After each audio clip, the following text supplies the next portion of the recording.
और चलिए इस वक्त तीनों सेनाओं के प्रमुख प्रेस कॉन्फ्रेंस कर रहे हैं, सीधे रुक करें।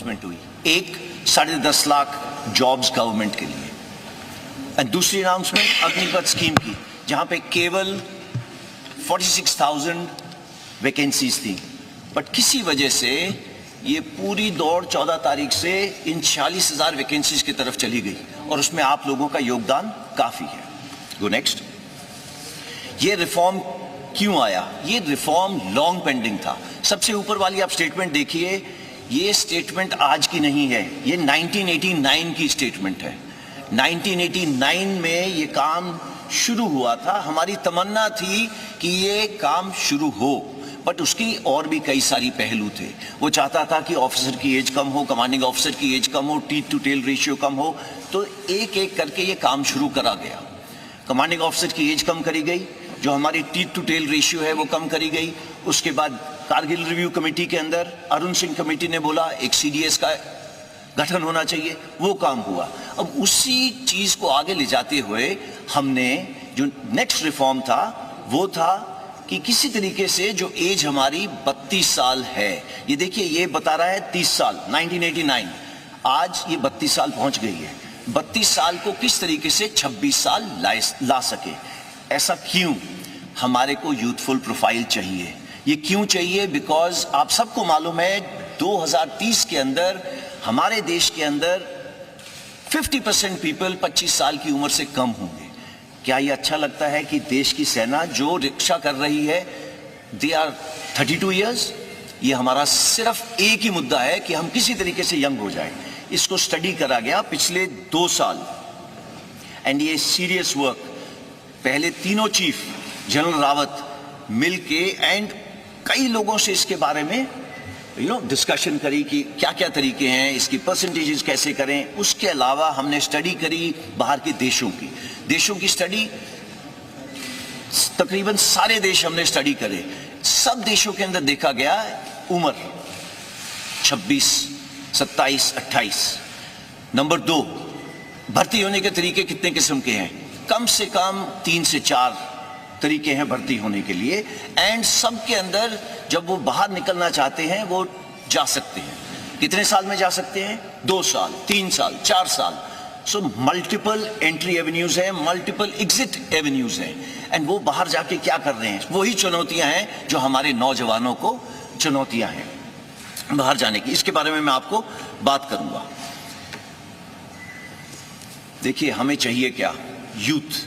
यूथ हम सबको मालूम है वो रिस्क ज्यादा लेता है, उसके अंदर जुनून ज्यादा है, जज्बा ज्यादा है। इस जुनून जज्बा को कैप्चर करना जरूरी है, बट ये जुनून जज्बे के साथ में हमें होश की भी जरूरत है। जिसको नेक्स्ट। देखिए आज जो करंट सिपाही से जो उसके ऊपर होदेदार है, आप सिपाही का जो है वो आप उसको जोश का कंपोनेंट मानिए, और जो 1.28 का कंपोनेंट है एनसीओ से ऊपर, मतलब नायक, हवलदार, नायब सूबेदार, हमारे जैसे होदेदार, वो सब मिला के 1.28 है। हम चाहते थे कि ये यूथफुल प्रोफाइल आने से जो जोश और होश का कंपोनेंट है ये तकरीबन बराबर हो जाए। एंड इससे होगा क्या? Ideal mix youthfulness and experience का। अगेन गोइंग बैक, जोश और होश का एक्सपीरियंस तकरीबन बराबर हो जाएगा। Go next.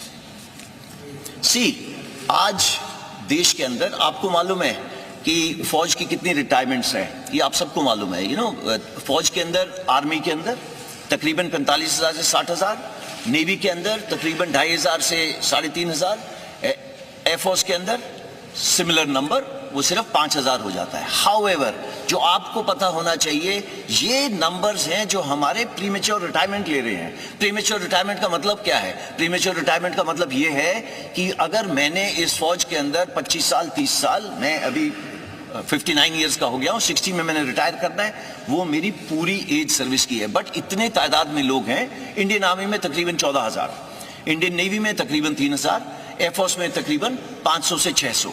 ये लोग आज भी बाहर जा रहे हैं। इनकी उम्र क्या है? 35, 36, 38 ऐसी उम्र है। ये लोग सब जा रहे हैं। आज तक हमने किसी ने भी कोशिश नहीं की बोलने की ब्रदर ये बाहर जाके क्या काम कर रहे हैं। ओके, एंड आप इन तीनों को ऐड करो, ये 15,000, 16,000 तो वैसे ही बन गए। जब हम लोग बात कर रहे हैं 40-46 हजार की 4.5 साल के बाद, तो आप इसको थोड़ा सा अपने दिमाग में रखना, इसके बारे में दोबारा चर्चा करेंगे।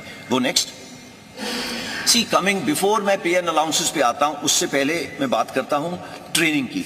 सी आज का युवक हमारे से अच्छा है, हमारे से पहले वाला युवक, करेक्शन, हमारे से भूतपूर्व सैनिक हमसे खराब नहीं थे, बट हमारी खुराक ज्यादा अच्छी है, उनकी खुराक हमारे से कम थी। आगे आने वाला जो युवक है उसकी खुराक भी अच्छी है, उसकी पढ़ाई भी अच्छी है, वो एक टेक्नोलॉजी के साथ अडेप्ट है, वो पैदा हुआ है मोबाइल फोन के साथ, उसको पता है मोबाइल फोन का क्या है।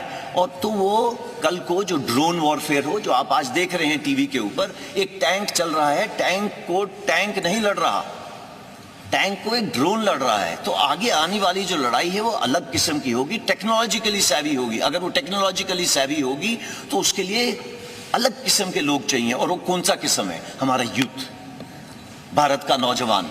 ये भारत का नौजवान क्योंकि टेक्नोलॉजी के अडेप्ट है, वो पैदा हुआ है एक ये मोबाइल के साथ खेलता हुआ, कंप्यूटर के साथ खेलता हुआ, और वो आता कहां से है?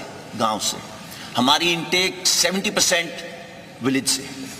नाउ अगर हमारी विलेज से 70% इनटेक है, तो हमारे को जो सॉल्यूशंस बनानी है उनको मद्देनजर रख के बनानी है, ना कि जो अर्बन एरिया के लोग हैं। सो अगर इन 70% को देखा जाए तो वो कहां से आ रहे हैं? गांव से। उसके पास है क्या वहां पे? खेत या कोई छोटा मोटा व्यवसाय। वो उसकी क्लास या उम्र कितनी होगी? वो पढ़ा होगा तकरीबन 17.5 साल की उम्र होगी, और पढ़ा होगा 10वीं साल। मेजर इनटेक, ये जो 70% बोल रहा हूं, ये सारी इनटेक हमारी उस किस्म की है जो सोल्जर आपके लिए जाके आगे देश की रक्षा करता है, ये वो सोल्जर है जो 10वीं क्लास पास है।